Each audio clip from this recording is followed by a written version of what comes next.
Hey there!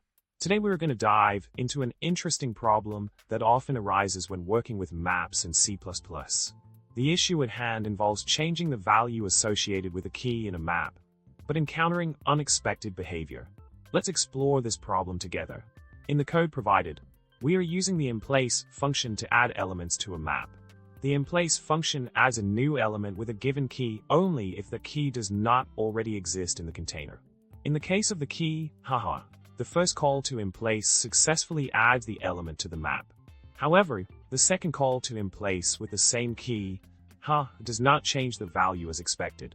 This is because emplace does not add a new element if the key already exists in the map. Now, let's delve into the solution that addresses this issue.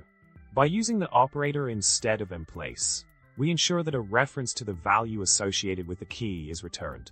This reference allows us to update the value under the key, successfully, regardless of whether the key already exists in the map or not. In summary, the problem we encountered was due to the behavior of the emplace function in maps when adding elements with existing keys. The solution lies in using the operator to guarantee the ability to update the value associated with a key, irrespective of its existence in the map. I hope this explanation clears up any confusion you may have had. Remember to subscribe, like, and comment below with your thoughts. Stay tuned for more coding tips and tricks.